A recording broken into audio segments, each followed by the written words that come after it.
All right. Good week of practice. Good to be outside. Energy, juice. You guys are really competing hard. So, got to go on the road, play really well as a team to find a way to win versus a good football team. So, that's our focus. But with that, I'll take any questions. Either Said or Martin are close to clearing the protocol? They're in the appropriate place in that protocol. You just have to follow each step, and we're hopeful on both guys. With Said, Kevin, usually a guy doesn't practice for 2 weeks before clearing the protocol. So I'm just curious how that kind of works, where he's allowed to practice but isn't out of the protocol. Yeah, I'd have to get into the ins and out of that thing, which is, it's a really good protocol. They do a great job communicating with us, which the guys can and can't do based on how they're feeling and that type of thing. So we'll just follow it to a T, really. Yeah, I think he's good. Good to go. Just felt a little something, but he'll be okay.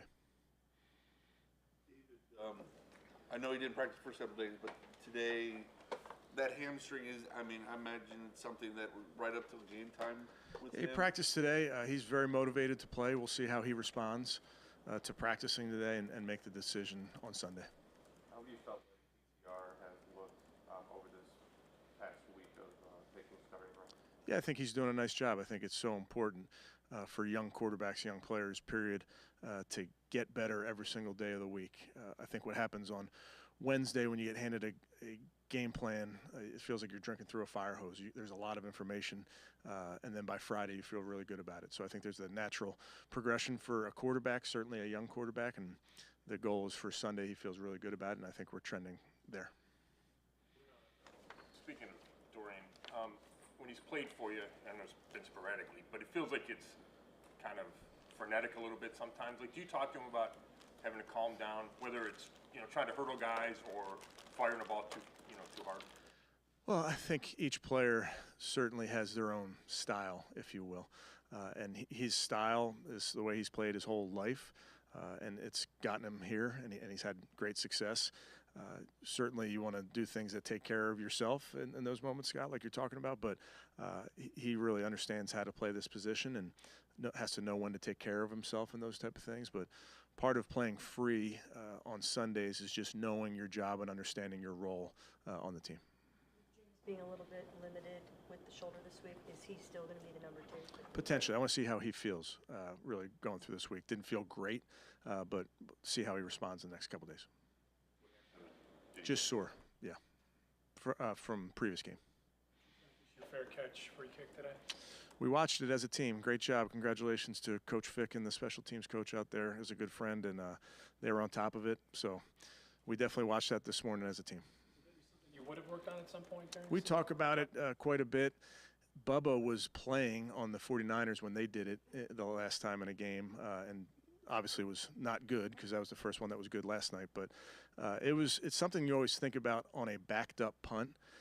That punt was the punter was standing on, the 10-yard line, so you're not thinking about it in the moment until that 15-yard penalty kicks in, and then certainly it'd be with no time on the clock, it's kind of a no-brainer. The strength of kickers' legs these days, we've seen kickoffs challenge the uprights. Do you think that improves, that maybe that can be something that coaches think about? I think it's so rare, though, because if you miss that, you're covering the kick. There's risk involved there as well. So I don't know that it's something that you'll see more of. All of those variables have to be in place in a very unique situation. This is expected to play this game. That's the word out of Cincinnati. So, what does that add to him? Yeah, great player. We have a ton of respect for this team, but certainly T. Higgins is a elite player. He goes up against the ball versus every coverage, great speed. As you know, they have multiple guys that you have to concern yourself with. Around just the last few weeks, just how has he sort of taken on an even bigger role in that offense, running in and catching? Yeah, another player we know well. We know what he's capable of. Can make plays, like you mentioned, in the run game, in the pass game. Runs hard, he's quick, elusive. He's a really good player. Shelby down, is that an opportunity for Mike Hall? Yeah, it's an opportunity for all those guys, Darryl. I think certainly Mike, as he's come back and and had a role for us, his reps will increase. But I think Shelby's played really, really good football for us. So this is a thing where a bunch of guys have to take on a bigger role. Since leading the league with sacks, what makes him so effective, and how have you seen Jermaine, whatever it is, 4 stars now? Sure. Hendrickson's the first thing you notice about him is his motor. He just goes really, really hard throughout the down. You have to, even if you're double teaming him or a running back's over there, a tight end's over there, he's just going to keep rushing. So understanding that you have to play through the whistle versus him. And then he's got a great combination of athleticism, bend, power. Really, he can do it all. Emphasis go this week on ball security and trying to win this turnover battle? Yeah, it's. I wish you could speak it into existence, Mary Kay. You can't. I've tried. It's a technique thing. Is so much of it, and that's what we put the focus on. I think you don't say to a player, "Hey," if a player drops the ball, you don't say, "Hey, catch the ball." You give them coaching points. You tell them about their technique. So we focus on the technique and just understand how important that ball is to everything we're trying to do. Denzel having arguably his best season as a pro this year. Jamar Chase is lighting it up. So is Joe Burrow. Obviously, I know you're rooting for Denzel, but just as a football coach and fan, how exciting of a matchup is that?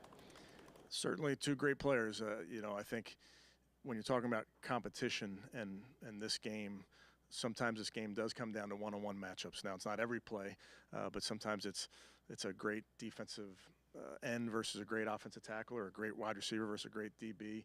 Those are the matchups that I think are fun for our fans to watch, certainly as coaches and players. But it's also within the framework of the greatest team game there is. So there's certainly matchups, but it's going to be about us playing really good defense when facing the Bengals offense. Earlier this week, that when I asked about if he thinks this is kind of like an audition for him to be the starter next year, he said, "Oh yeah, excited for the opportunity, going to make the most of it." Is that how you guys view these last 3 games with him? Yeah, I'm so week to week, honestly, and every player should feel that way. That's the right attitude to have. But I'm really I don't know who we play next week. We're so concerned with this one. You guys will have to tell me. Okay, Miami it is. Okay, thanks, guys.